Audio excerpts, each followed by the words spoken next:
మీ పిల్లలు ఫారెన్లో చదవాలనేది మీ కల? మీ కలను నిజం చేసే ఏకైక సంస్థ విదేశ్ కన్సల్ట్స్. నమస్తే, నేను Kavitha. Welcome to I dream. ఎన్నిసార్లు మాట్లాడుకున్నప్పటికీ, ఎన్నిసార్లు విన్నప్పటికి కూడా పదే పదే కొత్తగా అనిపించేటువంటి అంశం పీసీఓడి. పీసీఓడి గురించి ఎందుకని ఫోకస్ పెట్టాల్సినటువంటి అవసరం ఉంది? పీసీఓడితో వచ్చేటువంటి ప్రాబ్లమ్స్ ఏంటి? వీటి గురించి మనం మాట్లాడుకోబోతున్నాం. మనతో పాటుగా ఉన్నారు గైనకాలజిస్ట్ డాక్టర్ కావ్యప్రియ గారు. కావ్య గారు, నమస్కారం. నమస్తే అండి. ఎలా ఉన్నారు మీరు? All good, how are you? I'm good అండి. సో పీసీఓడి అనగానే బోల్డ్ అన్ని డౌట్స్ వస్తుంటాయి. అంత సింపుల్గా అనిపిస్తుంది, కాకుంటే కాంప్లికేటెడ్ కూడా ఉంటుంది. దాంట్లో వచ్చేటువంటి ప్రాబ్లమ్స్ ఏ ఏజ్ నుంచి వస్తాయి, ఎప్పటిదాకా ఉంటాయి, దానికి ఉన్నటువంటి రెమెడీస్ ఏంటి, ప్రెగ్నెన్సీ వస్తుందా లేదా, ఇన్ని క్వశ్చన్స్ ఉంటాయి కదా. ఎస్. సో ఫస్ట్ గుర్తుంచుకోవాల్సింది ఏంటంటే పీసీఓడి అన్నది first the problem is not starting with the ovaries. First point to be noted, it is a metabolism problem. మన బాడీలో కనుక ఏమన్నా డిలేడ్ మెటబాలిజం ఉన్నా, లేకపోతే మన ఫాదర్కి మన పిల్లలు పుట్టక ముందే వాళ్ళకి డయాబెటీస్ ఉంటే ఆ డయాబెటిక్ యొక్క ఇన్సులిన్ రెసిస్టెన్స్ జీన్ అన్నది బిడ్డకి పుట్టడంతోనే అది ఇన్హెరిట్ అయిపోతుంది. సో అది ఇప్పుడు ఉన్న లైఫ్ స్టైల్లో, లైక్ ఒకప్పుడు అంటే ఫిజికల్ యాక్టివిటీ చాలా ఉండేది, ఇప్పుడు అంత ఫిజికల్ యాక్టివిటీ లేదు. Everything is like smart phone life అయిపోయింది. ప్రతి ఒక్కటి it is coming to your door step. So as such me body activity కూడా తగ్గిపోయి చాలా వరకు సెడెంటరీ అయిపోయింది. అది కాకుండా మనకి రిఫైన్డ్ ఫుడ్స్ కానీ, ఫుడ్ అడల్ట్రేషన్ కానీ ఎక్కువైపోయింది. సో ఇవన్నీ మల్టీ ఫ్యాక్టోరియల్గా చూసుకుంటే మన మెటబాలిజం మీద ఎఫెక్ట్ అవుతుంది. అది ఇన్సులిన్ రెసిస్టెన్స్ మీద ఎఫెక్ట్ అవుతుంది. ఆ ఇన్సులిన్ రెసిస్టెన్స్ మొత్తానికి మన బాడీలో షుగర్స్ని అప్ అండ్ డౌన్ చేయడము, దాని నుంచి మళ్ళీ మనకి హార్మోనల్ ఇంబ్యాలెన్స్ రావడము, ఆ హార్మోనల్ ఇంబ్యాలెన్స్ వల్ల పీసీఓడి అన్న పీసీఓఎం ఆర్ పీసీఓడి ఆర్ పీసీఓఎస్ అన్న ప్రాబ్లం అనేది స్టార్ట్ అవుతుంది. సో దాని రూట్ లెవెల్ ప్రాబ్లం వచ్చేసి insulin resistance and metabolic impairment అనమాట. సో అసలు అది ఏ ఏజ్లో స్టార్ట్ అవుతుంది? మనకు అది టీనేజర్స్ నుంచే స్టార్ట్ అవుతుందండి. ఒకవేళ పిల్లలు కొంచెం ఒబీస్గా ఉన్నా, లేకపోతే వాళ్ళకి ఎక్కువ అబ్డామినల్ ఫ్యాట్ ఉన్నా కూడా వాళ్ళకి ఒకసారి మెనార్క్ అంటే ఫస్ట్ టైం పుష్పవతి అవ్వడము.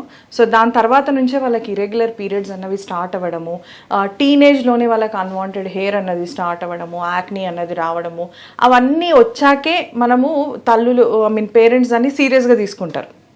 అంతవరకు జస్ట్ ఇర్రెగ్యులర్ పీరియడ్స్ అంటే కూడా నేను చూసినంత వరకు అయితే నా ప్రాక్టీస్లో 70% of the parents they take it lightly. Irregular periods అంటే ఇట్ ఈస్ కామన్ అన్నది హౌస్ హోల్డ్ టాక్లో అలా నార్మలైజ్ అయిపోయింది అనమాట. హౌ ఇర్రెగ్యులర్ అంటే కొందరికి 6 months వరకు కూడా రాదు. Then also parents take it light, or maybe they will think it is only period delay కదా, సరే నీ ఎగ్జామ్స్ అయిపోయి నీకు ఇప్పుడు ఇది ఉంది కదా, అది అయిపోయినాక చూద్దాము అన్నట్టు. బట్ యాజ్ సచ్ ఈ ఎమెనోరియా అంటే పీరియడ్స్ రాకపోవడం అన్నది టీనేజ్లో కొంచెం సీరియస్గానే తీసుకోవాలి. ఎందుకంటే ఇప్పుడు మనకి sexual activity at the teenage కూడా మనకి ఎక్కువైపోయింది ఈ రోజుల్లో కనుక చూసుకుంటే. సో అది ప్రెగ్నెన్సీయా, లేకపోతే పీసీఓడియా, లేకపోతే థైరాయిడ్ ఇష్యూవా ఏంటి అన్నది వెంటనే ఒక్క పీరియడ్ మిస్ అయినా కూడా పేరెంట్స్ అన్నది మదర్గా మీకు ట్రాకింగ్ అన్నది ఉండాలి. పిల్లలకు తెలియదు కాబట్టి. సో ఆ ట్రాకింగ్ అన్నది మనము ఎప్పుడు మిస్ అవ్వద్దు. అండ్ పీరియడ్స్ రావడము అన్నది it is not just uterine function, it is reflecting your overall health. ఒక మనిషిలో కనుక మనం పీరియడ్స్ చూసుకున్నా, స్కిన్ చూసుకున్నా, హెయిర్ చూసుకున్నా, ఇవన్నీ ఏంటంటే మన ఇన్నర్ హెల్త్ రిఫ్లెక్షన్ అనమాట, స్కిన్, హెయిర్, పీరియడ్స్ అన్నవి. సో ఇందులో ఎక్కడ అబ్నార్మాలిటీ వచ్చినా కూడా మనకి ఎక్కడో ఒక దగ్గర ప్రాబ్లం ఉంది అని అర్థం అనమాట. సో ఇప్పుడు పీసీఓడి ఉంది అయినప్పటికీ కూడా ప్రెగ్నెన్సీ కోసం ట్రై చేస్తున్నారు. అలా రావాలంటే చేయాల్సినవి ఏముంటాయంట? పీసీఓడి అంటే మనం ఇప్పుడు డిస్కస్ చేసుకున్నట్టే lifestyle disorder. Set your lifestyle, everything will fall into place. ఈ లైఫ్ స్టైల్లో ఏమేమి ఇన్వాల్వ్ అవుతాయి అంటే ఫుడ్, ఎలాంటి ఫుడ్ తింటున్నాం, అండ్ ఇంటర్మిటెంట్ ఫాస్టింగ్, దానికి చాలా ఇంపార్టెంట్ రోల్ ఉంటుంది మన పీరియడ్స్ రెగ్యులరైజ్ అవ్వడంలో. తర్వాత bodily activity, 1 hour exercise compulsory. లేదు మాకు అంత టైం లేదంటే వర్క్ ప్లేస్లోనే క్రియేట్ యువర్ ఎక్సర్సైజ్. అండ్ తర్వాత స్లీప్, ఎన్నింటికి పడుకుంటున్నాం, మన నిద్ర అన్నది చాలా ఇంపార్టెంట్. చాలామంది ఇగ్నోర్ చేస్తూ ఉంటారు. మనము 12 వరకు ఫోన్లు చూడడం, 1 వరకు ఫోన్లు చూడడం, ఎప్పుడు ఫోన్లో job purpose or whatever purpose you are available on phone too much. So jobs కానీ లేకపోతే ఏదన్నా కూడా it is extension of your life. మన basic needs as a human ఏం కావాలి? ఫుడ్ కావాలి, నిద్ర కావాలి, పీస్ ఆఫ్ మైండ్ కావాలి, గుడ్ హెల్త్ కావాలి. సో దీని మీద ఫోకస్ చేయండి. This should be a priority. Rest all are your extensions. So focus on all these problems will go of, not just PCOD, for that matter మీకు diabetes పోతుంది, heart disease పోతుంది, ఏమైనా cancers ఉన్నా కూడా మన ఇంటర్మీడియట్ ఫాస్టింగ్తోని చాలా ఇలాంటి మెటబాలిక్ ఇష్యూస్ చాలా వరకు మనకి ఇంప్రూవ్మెంట్ అయ్యే అవకాశాలు ఉంటాయి అన్నమాట. సో ఈ లైఫ్ స్టైల్ని కనుక మీరు మాడిఫై చేసుకుంటే, డిసిప్లిన్ అన్నది కనుక మీరు if you make it as a part of your life, మనకి పీసీఓడి అన్నది పోతుంది, ఇన్ఫర్టిలిటీ అన్నది చాలా వరకు తగ్గించుకోవచ్చు. ఈ రోజుల్లో ఇన్ఫర్టిలిటీకి మేజర్ కారణము పీసీఓడి అని అనుకుంటే గనక మీరు 50% I attribute the cost to the PCOD, 50% I attribute to the untimely inter course. బేసిక్గా ఒకప్పుడు ఉన్నంత ఇంటర్ కోర్స్ పొటెన్షియల్ కానీ సెక్షువల్ పొటెన్షియల్ కానీ ఈ జనరేషన్కి లేదు, because of the stress, because of మనకి జాబ్ ఒకటి అంటే ట్రావెల్ ఇంకొకటి అయిపోయింది in the urban life style. So వాళ్ళు ఇంటర్ కోర్స్ చేసుకున్నా కూడా కరెక్ట్ ఓవులేషన్ టైంలో చేసుకోవడం అనేది వెరీ వెరీ ఇంపార్టెంట్. సో వాళ్ళకి అవేర్నెస్ లేక ప్రెషియస్ టైం అంతా వేస్ట్ చేసుకుంటారు. మీరు ఇనీషియల్గానే డాక్టర్ని కన్సల్ట్ అయ్యి ఏ టైంలో ఇంటర్ కోర్స్ చేసుకోవాలి and how much time we should as a couple they have to spend together, అట్లాంటి వాటి మీద ఫోకస్ చేస్తే మనకి ఇన్ఫర్టిలిటీకి పీసీఓడి అన్న కాజ్ ఒకటి తగ్గిపోతుంది అండ్ అన్టైమ్లీ ఇంటర్ కోర్స్ అనేది కూడా తగ్గిపోతుంది. సో ఇప్పుడు మీరు చెప్పిన దాంట్లో ఇంటర్మీడియట్ ఫాస్టింగ్ ఉంది, దాంతో ఇది సెట్ అవుతుంది సైంటిఫిక్గా అలా ఉందంటారా, లేకుంటే ఎవరు పడితే వాళ్ళు ఇంటర్మీడియట్ ఫాస్టింగ్ అనేది చేస్తూనే ఉంటారు, ఎలా చేయాలి అనేది? బేసికలీ ఇంటర్మీడియట్ ఫాస్టింగ్ వల్ల ఏంటంటే మనకి ఇన్సులిన్ డిస్టర్బెన్సెస్ అన్ని తగ్గుతాయి. Insulin is the base line hormone for all the cellular biochemistry. అదొకటి కనుక సెట్ అయిందంటే మనకు అన్ని సెట్ అయిపోతాయి బాడీలో. యా. సో ఇప్పుడు గర్భాశయ క్యాన్సర్ అనేది ఉంది, దానికి ఈ పీసీఓడి లేకుంటే అసలు యాక్చువల్గా ఎలా వస్తుంది అనేది ఉంది? ఎస్, పీసీఓడిలో మనము డిస్కస్ చేసుకున్నట్టు హార్మోనల్ ఇంబ్యాలెన్స్ ఉంటుంది.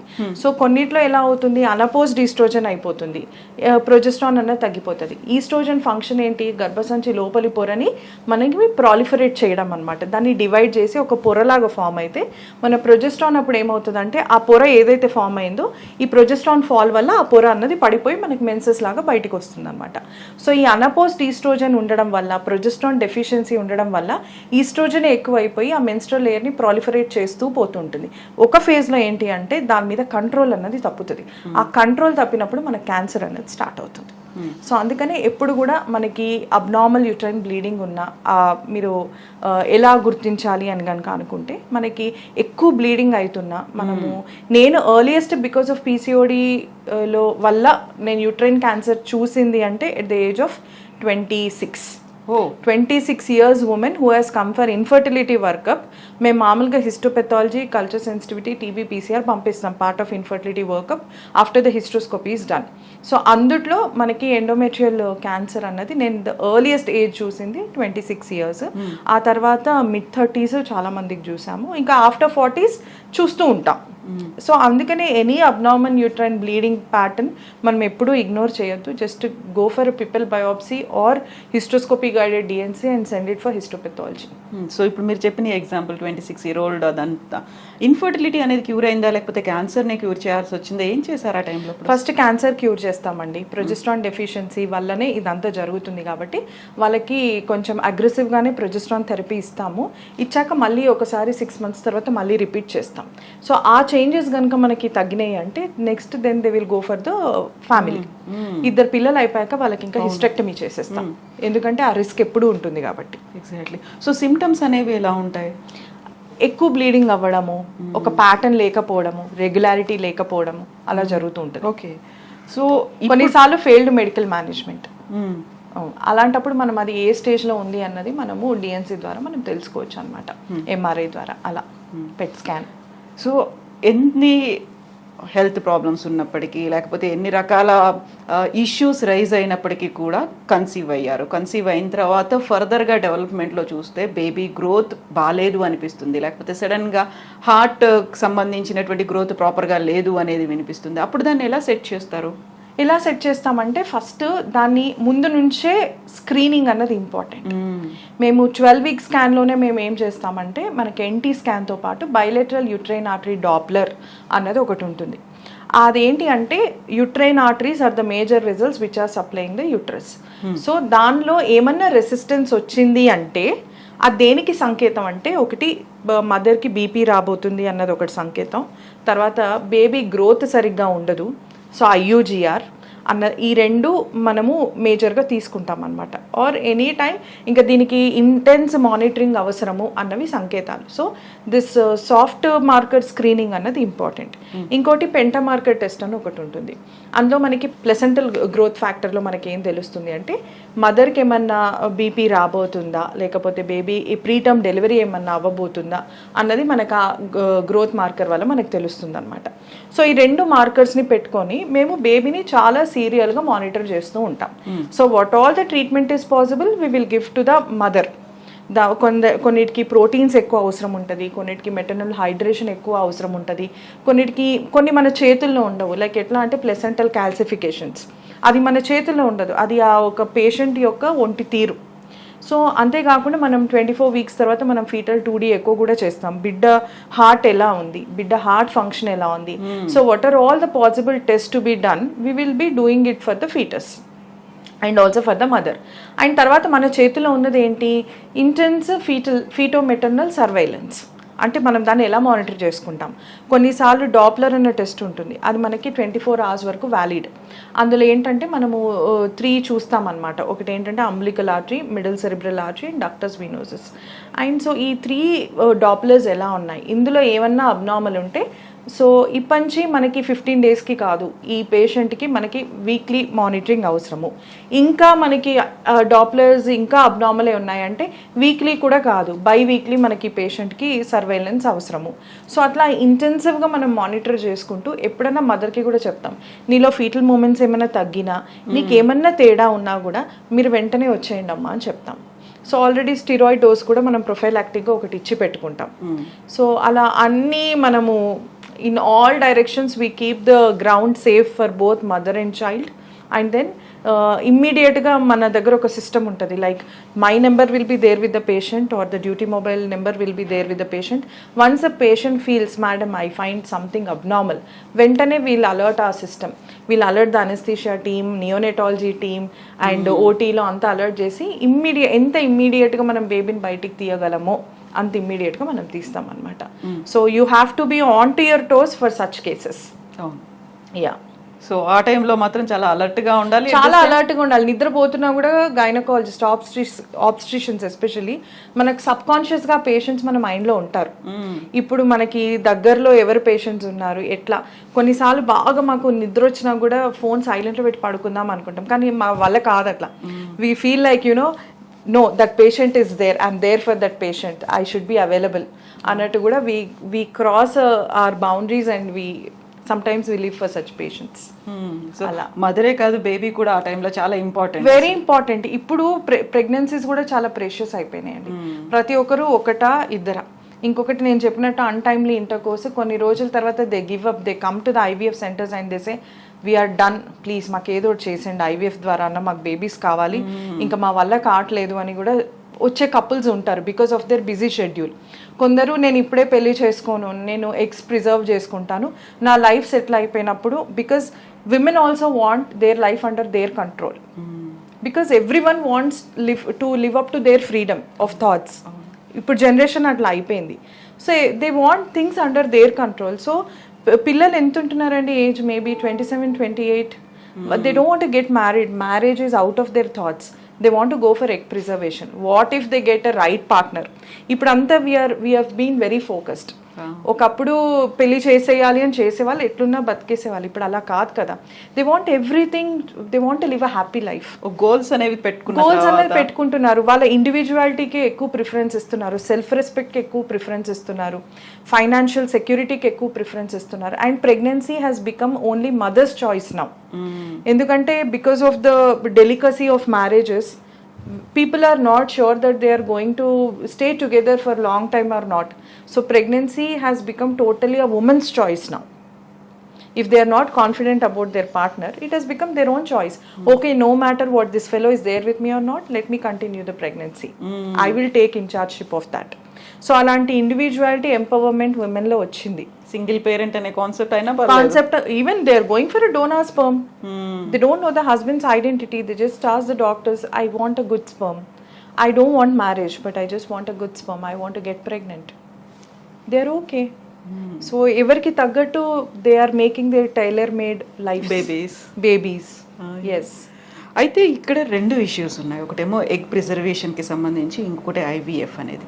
ఎగ్ ప్రిజర్వేషన్ ఏది ఐడియల్ ఏజ్ అనుకుంటారు మీరు? ఎవరికి ప్రిఫర్ చేస్తారు, ఎవరు వద్దు అని చెప్తారు మీరు? ఎవరైతే ప్రొఫెషనలీ అంటే కొంచెము అగ్రెసివ్ ఉంటారు ఉమెన్, దే మోస్ట్ కామన్ వాళ్ళని చూస్తాము. ఇంకొందరు క్యాన్సర్ పేషెంట్స్ ఉంటారు, వాళ్ళని చూస్తాము. ఇంకొందరు divorced or you know separated, and if their divorce is in the process, they go for egg preservation. ఎందుకంటే వాళ్ళకి నెక్స్ట్ మ్యారేజ్ ఎలా ఉంటుంది, it might take time. So when they find the right partner, so that time they want to get pregnant కదా. So అలాంటి వాళ్ళు ఎక్కువ చూస్తారు. Yeah, అలాంటి వాళ్ళని ఎక్కువ చూస్తూ ఉంటాం. సో యూజువల్గా ఆ టైంలో తీసుకోవాల్సినటువంటి జాగ్రత్తలు పేషెంట్ పరంగా, డాక్టర్స్ పరంగా, హాస్పిటల్ మేనేజ్మెంట్ కావచ్చు, మిగతావన్నీ కూడా దానికి తగ్గట్టుగా ఫెసిలిటీస్ అనేవి కూడా ఉండాలి. యా, సో దానికి సర్టిఫైడ్ ఈ సెంటర్స్ ఉంటాయండి మనకి, ఐవీఎఫ్ సెంటర్స్ ఉంటాయి. అండ్ సరోగసీ వాటికి అన్నిటికంటే దానికి లీగల్ ఇష్యూస్ ఉంటాయి కొంచెము. బట్ ఈ ఎగ్ ప్రిజర్వేషన్కి అయితే it is totally the women's choice, and it definitely needs a monetary investment. So if she is eligible for all that, yes, and also she should be having good health. Manchi age ante 25 to 27 years. 27 I say cut off. The egg has its best health between ante 23 to 25. కాకపోతే ఇప్పుడు కొంచెం తొందరగా పెళ్ళైన వాళ్ళకి what I go for awareness classes and all. So వాళ్ళకి చెప్తాను 25 ఒక child, 27 ఒక child, you finish off, then your career is not going anywhere, you can continue your career that way also. So ఇప్పుడు ఎలా అంటే ఒక్కటి కాదు, మనకి చాలా ఫ్యాక్టర్స్ ఇన్వాల్వ్ అవుతాయి. ఒకటి ఫైనాన్సెస్, ఒకటి రిలేషన్షిప్ సెక్యూరిటీ, ఇంకోటి సపోర్ట్ సిస్టమ్, ఇంకోటి your mental health, right, and also her career. మనకి ఇవన్నిటి నుంచి సపోర్ట్ వస్తేనే ఒక ఉమెన్ హ్యాపీగా తన ప్రెగ్నెన్సీ కానిచ్చుకోగలదు. ఇందులో ఎక్కడున్నా ఇప్పుడు సాఫ్ట్వేర్ కంపెనీస్లో కూడా I have been to some what do you say panel discussions and all. So అక్కడ even they have the concerns like I go for maternity leave and come back, I see that my job is not existing. అంటే వెనకబడిపోయాను అనే ఒక feel ఉంటుంది. వెనక పడిపోలేదండి, ఇది that is a basic phenomena in every women's life. That's a basic thing that will happen. తను అంతా ఫుల్ టర్మ్ వేసుకొని అందరికీ హెల్దీ ప్రెగ్నెన్సీస్ ఉండాలని లేదు, కొందరికి ఉంటాయి, కొందరికి ఉండవు. సో అలాంటి, కానీ ఇప్పుడు ఉన్న దాంట్లో పీసీఓడి కాంప్లికేటింగ్ ప్రెగ్నెన్సీసే ఎక్కువ. పీసీఓడి ఉండడం వల్ల కాంప్లికేషన్స్ ఎలా ఉంటాయి, ఒకటి షుగర్ వస్తుంది, ఒకటి బీపీ వస్తుంది, ఇంకొకటి హై లిపిడ్ లెవెల్స్ ఉంటాయి, ఇంకోటి ప్రీటర్మ్ డెలివరీస్ అవుతాయి, ఇన్ఫర్టిలిటీ అవుతుంది. ఇన్ఫర్టిలిటీలో కూడా ఎలా ఉంటుంది, మీకు 4 ఎంబ్రియోస్ పెడతాము, అందులో 2 కంపల్సరీ ఇంప్లాంట్ అవుతాయి, ట్విన్స్ ఒకేసారి మీకు అయిపోతుంది అంటారు. వాళ్ళకి సర్క్లా చేసి ఉంటుంది. అంటే ఒక ఉమెన్ ఎంత స్ట్రెస్ అని తీసుకోగలదు చెప్పండి. అలాంటప్పుడు again she'll go back, she'll conceive. ఇంకోటి డెలివరీ అంతా ఒక ఎత్తు అంటే, డెలివరీ తర్వాత వాళ్ళ బాడీలో జరిగే చేంజెస్ కానీ, మైండ్లో జరిగే చేంజెస్ కానీ, సపోర్ట్ సిస్టమ్ ఉండి ఉండక, మేడ్స్ కూడా ఉండి ఉండక, హస్బెండ్ కూడా సపోర్ట్ చేసి చేయక, లైఫ్స్ అంతా మారిపోతాయి, ఫైనాన్సెస్ డబ్బులు అవుతాయి. ఆ ప్రెషర్లో once she go backs to her job, ఎంతమందికి జాబ్స్ ఉంటాయి, ఎంతమందికి జాబ్స్ ఉండవు. ఆ ప్రెషర్ అంతా ఒక ఉమెన్ ఎలా హ్యాండిల్ చేయగలుగుతుంది? దానివల్ల కూడా కొందరు women are taking a step back. And that was a concern raised in many of the companies where I've gone for Women's Day talk. That was a major concern they had. So దీన్ని కూడా handle చేసేటట్టు the system has to be, they have to make some amendments in the system. So ఇప్పుడు ఈ generation చూసుకుంటే the stress what a woman is going through, ఆ స్ట్రెస్లోనే చాలా diseases వస్తాయి. ఎప్పుడైనా చూసుకోండి, state of happy mind will give you good health, ఆ state of stressed mind will never give you good health. ఎందుకంటే మనకి హ్యాపీ మైండ్ ఉన్నప్పుడు ఎండార్ఫిన్స్, డోపమిన్, సెరటోనిన్ రిలీజ్ అవుతుంది. Your body will be happy, you will not have any headache, you will not have any muscle ache, you will not have any autoimmune disorders. When you are under stress, adrenaline is the hormone which is released. దాని నుంచి insulin resistance వస్తుంది, so దాని నుంచి diabetes వస్తుంది. Adrenaline is the వాసో constrictor, దాని నుంచి blood vessels స్ట్రింక్ అవుతాయి, blood supply సరిగ్గా ఉండదు మన బాడీ ఆర్గన్స్కి. That is why you get headache when you are having stress. ఇలా హైపాక్సిక్ ఇంజరీ డిఫరెంట్ ఆర్గన్స్కి అవుతూ ఉంటుంది. So you think a body can function normally when it is under stress? Never. Only when it is happy it will work well. And when will you be happy? When you are loved and when you are feeling secured, right? So ఇవి అందరికీ ఉంటాయి, అందరికి ఉండవు, very few. So now peace of mind or happy mind is a luxury these days. Stress has become normalized. Exactly. So how it is affecting our health, what is the output of the health, and stress management is an art. So అది మనము అందరికీ ఇక్కడ మనం awareness తీసుకురావాలి. Job is only for you to earn money and make your life, right? But your basic priorities are good health, peace of mind and happy mind, right? అవి ఎప్పుడు పోగొట్టుకోవద్దు. మీ relationship కానీ, మీ job కానీ, మీ డబ్బులు కానీ ఏవైనా కూడా ఎక్స్టెన్షన్సే. సో అది మర్చిపోతున్నారు. So you have to retrain, rewire your mind to think what your priorities tune చేసి పెట్టుకోవాలి. సో ఏదన్నా కూడా అరే ఇది నా లైఫ్ కన్నా ఇంపార్టెంట్ కాదు కదా అన్నట్టు అట్లా తీసి పడేయాలి అంతే. Yeah, exactly. సో ఇప్పుడు మనం సరోగసీ అండ్ ఐవీఎఫ్ గురించి మాట్లాడుకుంటే, ఐవీఎఫ్ థింగ్ అనేది సడన్గా సరోగసీ ఏమో సెలబ్రిటీస్ వెళ్తున్నారు అనేది, హీరోయిన్ అలా, హీరోయిన్ ఇలా, ఇలాంటివన్నిటి వస్తున్నాయి. ఈ ఐవీఎఫ్ థింగ్కి సంబంధించి very recent example is Punjab singer Siddhu Moosewala. ఆయన చనిపోయిన తర్వాత 25 years, మదర్కి 58 అండ్ ఫాదర్కి 60 years. వాళ్ళు ఐవీఎఫ్కు వెళ్ళాము అనుకున్నప్పుడు అక్కడ ideal age is 21 to 50 years. How come 58 years అప్పుడు ఎలా చేశారు? That could be a donor egg. Definitely వాళ్ళ ఎగ్స్ అయితే ఉండవండి ఆ ఏజ్లో. They must have taken some donor embryo or whatever and they must have got it. And you pump hormones and you can maintain the pregnancy. What pregnancy needs is a uterus and sufficient hormones and egg, sperm, or an embryo. Maybe they must have taken, maybe they just wanted a child. కాకపోతే నేను ఒకటి చెప్తాను, late ఏజ్లో పిల్లలు కంటం అన్నది okay.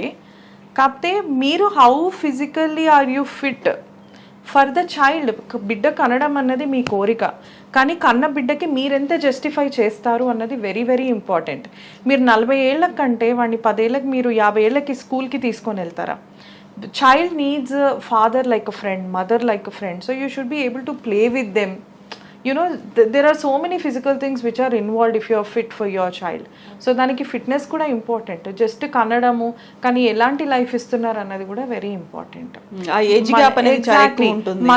మన health condition ఏంటి, మనకి ఎటువంటి ప్రాబ్లమ్స్ ఉన్నాయి. If they are having obesity, నేను ఇన్ఫర్టిలిటీ దాంట్లో కూడా చూస్తాను, చాలామంది fathers are obese, even mothers are obese. వాళ్ళకి చూసుకోవడానికే వాళ్ళకి సరిపోదు. తర్వాత పుట్టిన బిడ్డకి ఎట్లా చేయగలుగుతారు ఏంటి, will it be an added stress to them, అన్నీ చూసుకోవాలండి. జస్ట్ అందరు అంటున్నారు పిల్లలు ఎప్పుడు, సో వాళ్ళ కోసం కనొద్దు. మీకు ఈ ఏజ్లో ఆ డెసిషన్ ఎంత ఇంపార్టెంట్ అన్నది కూడా ఒకసారి క్రాస్ చెక్ చేసుకోవాలి అని నాకు అనిపిస్తుంది. అండ్ ఆల్సో ఐఎమ్ సీయింగ్ అంటే కొన్ని divorced couples and again they are remarrying at 40 years, 44 years, 45 years. And ఆమెకి ఆల్రెడీ ఒక చైల్డ్ ఉంటారు, వాళ్ళు 20 years ఉంటారు. But with the new husband she wants a child. It is a pressure on the lady. ఆయనకేముంది, for him it is only to give a sperm.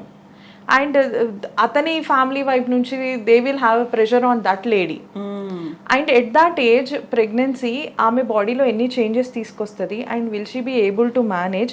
పుట్టాక కూడా వాళ్ళ finances ఎట్లా ఉంటాయి, వాళ్ళు తర్వాత ఒక చైల్డ్ 10 years 20 years వచ్చేంత వరకు వాళ్ళకి ఎలా ఉంటాయి, కోపప్ ఎట్లా చేసుకుంటాం అన్నీ ఆలోచించుకోవాలి. మీకు కావడం కోరిక కన్నా కూడా మీరు ఎట్లాంటి లైఫ్ ఆ బిడ్డకి ఇస్తారు ఫిజికల్గా, అండ్ ప్రతి ఒక్కటి మనీ కాదు, మీరు ఫిజికల్గా బేబీకి ఎంతవరకు సపోర్ట్ చేస్తారు అన్నవి కూడా చాలా వరకు క్రాస్ చెక్ చేసుకోవాలి. యా, సొసైటీ పరంగా కూడా ఉంటుంది కదా ఆ టైంలో. ఓకే, ఫ్యామిలీ పరంగా ఏదో ఉంటుందేమో ఒక ప్రెషర్. సొసైటీ అన్నది it is an extension. They will think of you for a minute. మిమ్మల్ని చూస్తే మీరు గుర్తొస్తారు అంతే, మీ గురించి ఓకే ఏమైంది అని అడుగుతారు అంతే. That is just a formality. How are you అని ఎట్లా అడుగుతారు, అవును ఇది ఏమైంది అని అడుగుతారు. వాళ్ళ కోసం మీరు వాళ్ళకి అంత ఇవ్వాల్సిన అవసరం లేదు. మీతోని మీరే ఉంటారు, మీతోని మీ పార్ట్నరే ఉంటారు. సో మీ ఇద్దరికి ఏది సెట్ అవుతుంది అన్నదే చూసుకోండి. మనము if we're getting carried away by every society opinion, we're nowhere in this society. అంతే కదా. ఎగ్జాక్ట్లీ. సో మనం వాళ్ళని ఫ్యూచర్ అనేది ఎలా ఉంటుంది అని, మన హెల్తే కాదు బేబీస్ హెల్త్ వాళ్ళకి ఎంతవరకు సపోర్ట్ చేస్తాం, వాళ్ళకి నిజంగా ఒక ప్రాపర్ లైఫ్ ఇవ్వగలమా లేదా. మన రిటైర్మెంట్ ప్లాన్ చేసుకోవడానికే ఇప్పుడున్న జాబ్స్కి you should think a lot. మీ ఆ రిటైర్మెంట్ డబ్బులు ఆ బేబీకి మీరు ఎంత జస్టిఫై చేస్తారో అన్నది కూడా చూసుకోవాలి. సో ఏ కండిషన్లో డూ యూ సజెస్ట్ అండి ఐవీఎఫ్ కానీ సరోగసీ కానీ? ఐవీఎఫ్ ఎప్పుడు అంటే కొందరు యంగ్ ఫీమేల్స్ ఉంటారు where they have certain diseases like endometriosis, కానీ ఎండోమెట్రియోసిస్, అడినోమయోసిస్ ఎన్నిసార్లు పెట్టినా కూడా బేబీ ఇంప్లాంట్ అవ్వదు. 10 IVFs అయినా కూడా వాళ్ళకి ఇంప్లాంట్ అవ్వదు. Implantation failure for no reason. మనకు IVF సక్సెస్ అన్నది ఎప్పుడు 100% ఉండదు. 100% సక్సెస్ రేట్, మీ డబ్బులు వాపస్ అని ఇట్లా కొన్ని బిజినెస్ స్ట్రాటజీస్ ఉంటాయి, అవి ఎప్పుడు నమ్మకూడదు.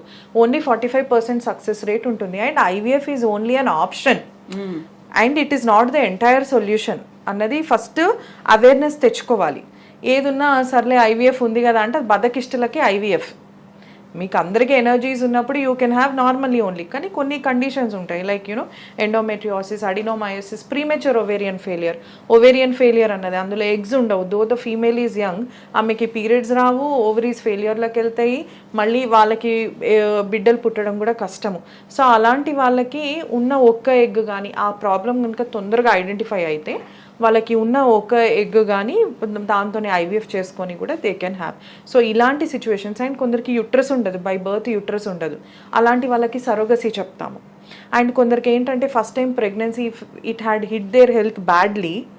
సో దానివల్ల బిడ్డ కనుక పోయి ఉంటే, ఆల్రెడీ ఒక చైల్డ్ ఉంటే సరోగసీ అప్లై అవ్వదు. దానివల్ల బిడ్డ కనుక పోయి ఉంటే వాళ్ళకి ఇంకా ఏం ఆప్షన్ లేదు, మాకు సరోగసీయే అంటే అలాంటి దానికి వెళ్ళాలి. But these days surrogacy has been misused left right centre. So దాని మీద కూడా కొంచెం కంట్రోల్ అన్నది రావాలి. అంటే ఎట్లా అయిపోయిందంటే